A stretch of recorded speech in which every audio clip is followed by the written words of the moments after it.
नमस्कार दोस्तों, आप सभी लोगों का स्वागत है आप ही के YouTube channel shares in pocket SIP में, जो एक कदम आगे बढ़ाता है सेल्फ सफिशिएंट इंडिया की तरफ। तो चलिए शुरू करते हैं आज की इस वीडियो को। दोस्तों, आप लोगों ने थंबनेल से आइडिया लगा लिया होगा आज के इस वीडियो के बारे में। जी हाँ, आज की वीडियो है फंडामेंटल एनालिसिस के ऊपर, जिसमें मैं आपको बताऊँगा कि आप सही स्टॉक कैसे सेलेक्ट कर सकते हैं। दोस्तों, अगर आप लोग इस वीडियो को पहली बार देख रहे हो तो आप लोग पहले शेयर मार्केट के बेसिक्स जान लें, जिसकी वीडियो मैं पहले ही लेकर आया हुआ हूँ और उसका लिंक आपको ऊपर आई बटन में मिल जाएगा, तो आप वो वीडियो ज़रूर देख लें इस वीडियो से पहले, जिसमें मैंने सारी बेसिक्स चीज़ें कवर की हैं। अगर किसी को शेयर मार्केट के बारे में कुछ भी नहीं पता तो भी आप उस वीडियो को देखकर बहुत सारी नई चीज़ें शेयर मार्केट के बारे में जान सकते हैं। दोस्तों, शेयर मार्केट में इन्वेस्टमेंट शुरू करने से पहले हमारे पास एक डीमैट अकाउंट होना ज़रूरी है। आप लोग ज़ीरोधा में डीमैट अकाउंट खुलवा सकते हैं। इसका इंटरफेस बहुत ही सिंपल और अच्छा है। मैंने इसका लिंक डिस्क्रिप्शन बॉक्स में दे दिया है।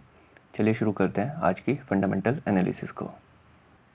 शेयर्स की फंडामेंटल एनालिसिस हो या टेक्निकल एनालिसिस, इन दोनों से ही लोग दूर भागते हैं, क्योंकि लोगों को लगता है ये हमारा काम नहीं है, ये तो कोई एक्सपर्ट बंदा करेगा जिसने सीए किया हो या एमबीए किया हो। तो मैं आप लोगों को सिखाऊंगा कि हम कितने आसान तरीके से किसी भी शेयर की फंडामेंटल एनालिसिस कर सकते हैं। अगर हम एग्जांपल लेकर चलें, अगर हम लोगों को कोई कार या स्कूटर खरीदना हो तो क्या हमें ऑटोमोबाइल एक्सपर्ट होना ज़रूरी है? बिल्कुल नहीं। अगर हम लोगों को कोई घर या दुकान खरीदनी हो तो क्या हमें सिविल या इंटीरियर एक्सपर्ट होना ज़रूरी है? बिल्कुल भी नहीं। तो फिर शेयर्स खरीदने के लिए क्या हमें स्पेशल डिग्री की ज़रूरत है? नहीं, बिल्कुल भी नहीं। हमें कुछ पॉइंट्स का ध्यान रखना है, जिससे हम बड़ी आसानी से किसी भी शेयर्स की फंडामेंटल एनालिसिस कर सकते हैं। फर्स्ट कैटेगरी है बिजनेस क्लास या बिजनेस वैरायटी।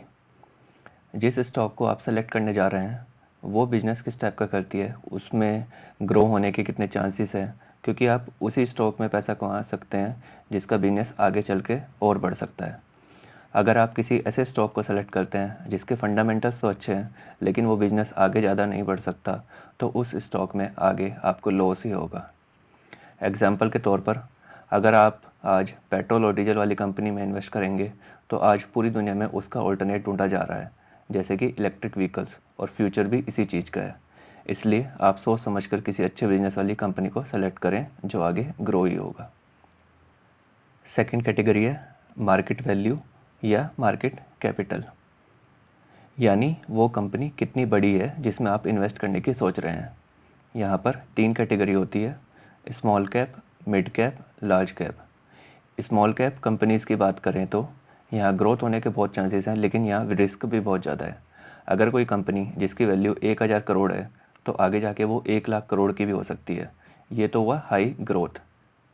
लेकिन अगर उस कंपनी का कोई बहुत बड़ा लॉस होता है तो कंपनी डूब भी सकती है या फिर बंद भी हो सकती है। इसको बोलते हैं हम हाई रिस्क। अगर आप लार्ज कैप कंपनीज में इन्वेस्ट करते हैं जिसकी वैल्यू 20,000 करोड़ से ज़्यादा होती है, तो यहाँ पर आपका पैसा कम रिस्क में होता है। अगर इस कंपनी का कोई लॉस हो भी जाता है तब भी यह कंपनी अपने लॉस को आसानी से झेल सकती है और आगे बढ़ सकती है। लार्ज कैप में आप लोग ज़्यादा फ़ायदा नहीं कमा पाएंगे, जैसे कि सिर्फ आप 10 से 15% ही मुनाफा कमा सकते हैं लार्ज कैप से। लेकिन अगर आप सोच रहे हैं कि यहाँ से पैसा 50 गुना या 100 गुना हो जाएगा तो वो चांसेस बहुत ही कम है। थर्ड कैटेगरी है प्रॉफिट और लॉस एनालिसिस। तीसरी चीज़ आप लोगों को देखनी होगी कि उस कंपनी को प्रॉफिट हो रहा है या लॉस। उस कंपनी का प्रॉफिट हर साल बढ़ रहा है या हर साल नीचे गिर रहा है। अगर उस कंपनी का प्रॉफिट हर साल बढ़ रहा है तो मतलब वो आगे भी प्रॉफिट देगी और आपके शेयर का प्राइस भी बढ़ेगा। लेकिन अगर उस कंपनी का प्राइस साल दर साल घट रहा है तो आपको ऐसी कंपनी में इन्वेस्ट ही नहीं करना चाहिए। आप ये सब उस कंपनी के पिछले कुछ सालों का रिकॉर्ड या क्वार्टरली रिकॉर्ड्स देख के समझ सकते हैं। फोर्थ कैटेगरी है डेप्थ। जैसे हमने किसी कंपनी का प्रॉफिट चेक किया उसी तरह हमें उस कंपनी का डेप्थ भी चेक करना होगा कि उस कंपनी के ऊपर कोई कर्जा तो नहीं है। मानकर चलें कि अगर कोई कंपनी जिसकी वैल्यू 10,000 करोड़ की है और उसने उससे ज़्यादा का कर्जा ले रखा है, तो इस केस में रिस्क थोड़ा ज़्यादा है। इसलिए आपको उसी कंपनी में पैसा इन्वेस्ट करना चाहिए जिसमें कर्ज बहुत ही कम हो या बिल्कुल भी ना हो। हम इसमें एक और चीज़ देख सकते हैं कि अगर किसी कंपनी पे कर्जा है और उस कंपनी का एनुअल प्रॉफिट बहुत ज़्यादा है जिससे ये कर्जा चुकाया जा सकता है, तो हम उस स्टॉक को भी कंसिडर कर सकते हैं। फिफ्थ कैटेगरी है फ्री कैश फ्लो। अब हमें जो डिटेल देखनी होगी वो है free cash flow.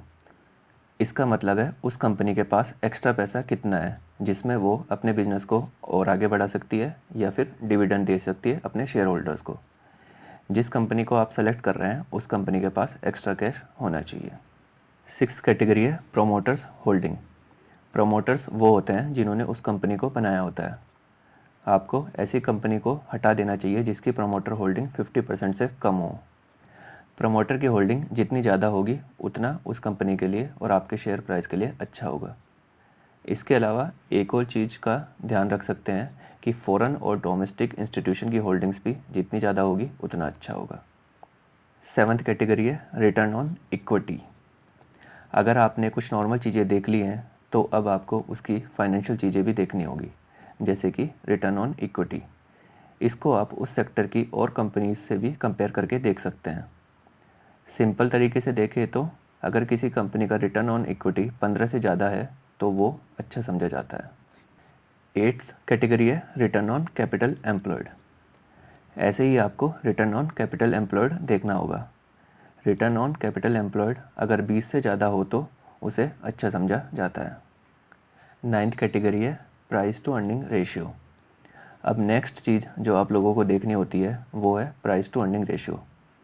PE ratio को आप उस सेक्टर की दूसरी कंपनीज से कंपेयर करके देख सकते हो, बट अगर सिंपली आप लोगों को बताऊं तो पी रेशियो जितना कम होगा वो उतना अच्छा माना जाता है और ये माना जाता है कि उस कंपनी के पास ग्रो होने के उतने ही ज़्यादा चांसेस हैं, लेकिन ये नेगेटिव में नहीं होना चाहिए और कम भी नहीं होना चाहिए। 10th कैटेगरी है अर्निंग पर शेयर। नेक्स्ट आप उस कंपनी का ईपीएस भी देख सकते हैं, यानी कि earning per share. Earning per share जितना ज़्यादा होगा उतना अच्छा होगा। और भी बहुत सारी चीज़ें आप लोग देख सकते हैं, लेकिन अगर आप इतनी भी चीज़ें देख लेते हैं तो आप एक अच्छा स्टॉक सेलेक्ट कर पाएंगे।